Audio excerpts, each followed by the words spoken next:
최근 들어 한 달에 한두 번씩 꼭 싸우게 되는데 해결이 되지 않아 너무 힘이 들어 글을 써봅니다. 저는 출산하고 육아휴직 이외에는 쉬어본 적이 없고 어린이집부터 현재 다니고 있는 유치원까지 직접 등하원을 시키면서 일을 해왔습니다. 최근 몇 달간은 남편이 하원시켜주고 있는 상태고요. 남편이 결혼하고 2년째 되는 해에 이직하려고 퇴사를 했는데 그게 틀어지고 난 후 2년 이상 회사 생활을 유지하지 못하고 있습니다. 이상한 회사에 가게 돼서 6개월, 3개월, 1년 반 이런 식으로 짧게 일을 하다 그만두기를 반복하고 있는 상태입니다. 계속 노력하고 일하려고 하는데 잘 안 되는 거라 저는 그냥 지켜보며 자리 잡기를 기다리고 있습니다.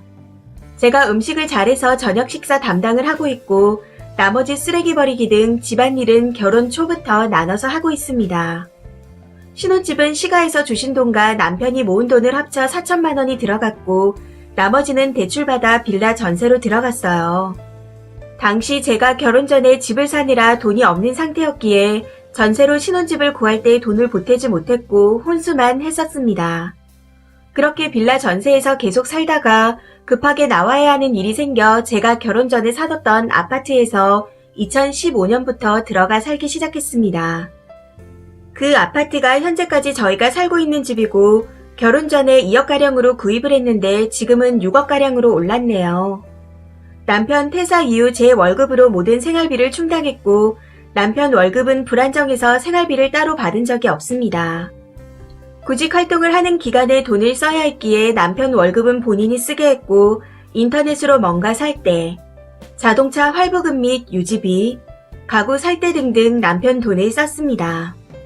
그런데 최근 들어 신혼 초에 있었던 일 때문에 계속 싸우게 되네요. 싸운다기보다는 일방적으로 남편이 화내는 것에 가깝죠. 제가 뭔가 마음에 안 드는 일을 하게 되면 그때부터 옛날 얘기가 나오기 시작합니다. 결혼 전에 언니 가족과 사촌 동생 내외가 함께 언니 집에서 술을 마신 적이 있었습니다.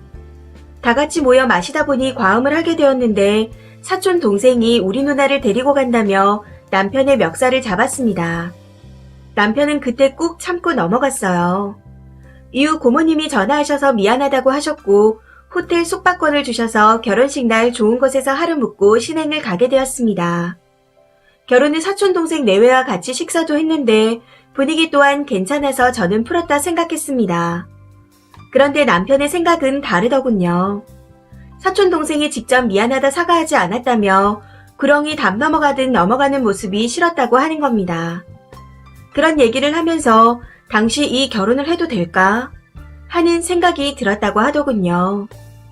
그리고 결혼 후 2년 정도 지나 남편이 회사를 그만뒀을 때 저는 친정에 남편 회사 그만둔 이야기를 하지 않았습니다. 남편은 거짓말을 잊는 게 마음에 걸렸는지 친정 친구들이 모인 식사 자리에서 회사는 잘 다니냐? 라는 친정 아버지의 물음에 그만뒀는데요. 라고 대답해서 모두를 당황하게 만들었습니다. 문제는 그 이후 언니 집에서 술을 마신 적이 있었는데 언니가 남편에게 결혼한 사람이 일을 왜 그만뒀냐? 땡땡이가 생계 책임지는 거냐? 사회생활 그렇게 하면 안 된다. 하며 얘기를 하다 목소리가 커지면서 남편에게 화를 냈습니다. 남편은 그 자리에서는 그냥 듣고만 있었고 집에 와서 저에게 기분이 너무 안 좋다 하고 얘기를 하더군요. 당시 남편이 상당히 심적으로 마음이 힘든 시기였는데 언니의 그 말들로 인해 더 힘들어 했었습니다. 제가 그때 언니와 해결을 했어야 했는데 저희 집에서 막내라 그런 잔소리를 다반사로 듣고 자라서 깊게 생각하지 못하고 그냥 그런가 보다 하고 넘어갔어요. 당시 남편이 언니한테 사과받고 싶다며 직접 얘기해보라고도 했었는데 저는 남편의 직업이 안정되면 괜찮아질 거라고 생각했기에 그냥 넘어갔습니다. 그때 그렇게 넘어간 게 문제였네요. 남편도 그냥 무시하고 넘어갈 줄 알았는데 마음에 많이 남았더라고요. 이후 제가 뭔가 마음에 안 드는 일을 했을 때 화를 내며 위 2가지 얘기를 계속 꺼냅니다. 주말에 제가 약속이 있어 남편이 아이를 봐야 할 때는 여지없이 화를 냅니다. 너는 나를 배려하지 않았는데 내가 왜 너를 배려해야 하냐면서요. 그렇게 좋지 않은 상태로 지내다 작년에 일이 터졌습니다. 남편은 언니에게 사과를 받아오라며 사과받지 못하면 이혼할 거다 하고 얘기를 하기 시작했고 나중에는 집에 있으면 화가 나서 미칠 것 같다고 하더군요. 이걸 언니에게 얘기했더니 이미 몇 년의 시간이 지났으니 언니도 사과를 하지 못하겠다 하는 겁니다. 그런 언니를 형부가 설득했고 친정 가족들 식사 자리가 끝나고 헤어질 때 언니가 저희 부부에게 와서 그렇게 오래 힘들어할 줄 몰랐어. 미안해. 제부 미안해요. 라고 얘기를 했습니다. 그런데 남편은 그 얘기를 한 자체가 잘못인데 자기가 뭘 잘못했는지 모르는 것 같다며 사과를 못 받아주겠다고 합니다. 내가 하면 안 되는 말을 했다. 말 실수해서 미안하다. 이런 말을 원했던 것 같아요. 저는 언니의 성격을 알기에 사과하는 걸로 다행이다 생각했었거든요. 이게 작년 9월 일입니다. 남편은 다시 사과 받아와라. 해결해라. 하고 계속 얘기했고 도저히 안 될 것 같아 언니에게 그때 사과 받아줄 수 없으니 다시 사과하라고 톡과 전화로 계속 얘기했습니다. 그런데 상황만 더 악화되어 남편과 언니가 전화로 소리 지르며 싸우기까지 했습니다. 언니는 다시는 이런 일로 전화하지 말라고 했고 이후 친정 가족들 모임은 없어졌어요. 친정 부모님께 말씀드렸으나 남자가 넘어갈 줄 알아야 한다. 너네 일은 너네가 알아서 해라. 하는 말을 들었고 남편은 더욱 화가 났습니다. 올해가 지나고 있는데도 남편의 화는 계속 진행 중입니다. 계속해서 저한테 해결해라고만 하네요. 처가집 식구들 사이에서 중재 못한 저 때문에 세상 나쁜 놈이 되어 있다고.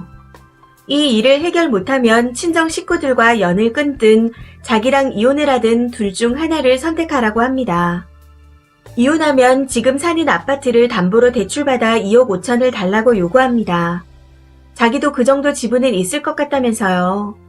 아이가 아빠를 너무 좋아해서 이혼하고 싶지 않고 친정이랑도 잘 지내고 싶은데 어떻게 해야 할지 모르겠습니다. 이 일을 어떻게 수습해야 할까요? 댓글입니다. 첫 번째 댓글. 남편은 그냥 돈 받고 이혼하고 싶은 것 같아요.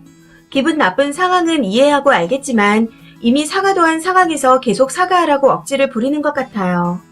처음에 빌라 전세로 들어갈 때 남편 쪽에서 준비한 돈이 2억 5천쯤 되는 건가요? 본인 아이를 보는 건 당연한 거죠. 평소에 아내분도 보시는 거고. 약속이 있을 때 볼 수 있는 사람이 보는 게 당연한 거지 뭘 그렇게 배려를 해준다는 건지. 중재를 할 수 없게 만들어 놓고 중재를 못한다고 덮어 씌우고 이혼하려는 듯 보입니다. 두 번째 댓글. 이미 남편은 마음이 떠났어요. 그냥 난리쳐서 2억 5천 받고 새 출발하고 싶은 거네요. 남편 자존심 뭉개지고 친척들과 언니가 그런 무례한 행동을 할 때 님은 뭐 하셨나요? 성격 센 거 알면 그냥 일 잘 다닌다고 남편이랑 입이라도 맞추던가. 세 번째 댓글. 이혼은 이혼인데 2억 5천은 어디서 나온 계산법이죠? 정 이혼하고 싶으면 변호사 사서 진행하라고 하세요. 친정 식구들은 그렇다 쳐도 완전 도둑놈 심보네요. 남편이 원하는 게 뭔지 잘 생각해보세요. 친정 식구들을 핑계로 돈을 원하는 거잖아요. 네 번째 댓글. 친정 식구도 엄청 무례했지만 그 당시 풀지 못하고 시간이 한참 지난 뒤에 무리하게 사과를 받아오라고 하는 남편의 본심을 잘 읽어봐요. 남편은 무능력한 것도 모자라 사회성도 떨어지는 외골수라 보통 일반적인 사람들이 맞대응하는 것과는 다릅니다. 그래서 강한 사람 앞에서는 말 못하고 자기보다 더 약한 쓴이를 가스라이팅 하는 거죠. 이렇게 피해의식 쩌는 사람과 계속 살면 피말라요. 친정 문제로 인한 것이 아닌 뒤틀어진 남편 의식구조 문제입니다. 물론 친정 식구들이 봉인해제를 했고요. 이 일이 아니더라도 터질 일이었으니 정신 차리고 객관적으로 판단하세요. 남편이 이혼을 진정하고 싶은지 아니면 집에서라도 본인 위치를 갑으로 하고 싶어 저 억지를 부리는지를요. 다섯 번째 댓글. 님 사촌동생이 한 건 폭행이고요. 언니가 한 건 모욕입니다. 사과랍시고 한 건 옹졸한 새끼가 그딴 걸로 아직도 꽁하냐? 하고 비아냥거린 거예요. 님이 시댁에서 저런 모욕을 받으면 가슴에 평생 한 맺히지 않을 것 같아요. 사는 동안은 내 남편 자존심 내가 살려주고 지켜주는 거지 뭐 한다고 무례하고 개념 없고 술버릇도 엉망인 친정에 그렇게 뻔질나게 들락거려요. 여섯 번째 댓글. 친정집도 대단하고 남편 똥꼬집도 이상하고 일더는 친정 식구들이 경우 없고 매너가 없네요. 그놈의 술은 뭘 그리 마시는지. 남편을 얼마나 우습게 알았으면 사촌 동생은 멱살 잡고 처형은 화내고 싸우나요? 스트레스가 장난 아니었을 듯 합니다. 그런데 어차피 언니가 또 사과해도 남편은 똑같을 것 같아요. 평생 안 풀 성격 같다는 거죠. 진지하게 생각해봐요. 7번째 댓글.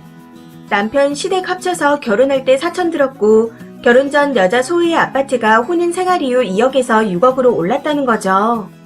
남편이 신혼 초에 받은 모욕을 그 당시 별말 없이 넘어갔는데 시간이 지나 아파트 시세가 오르니 터트린 겁니다.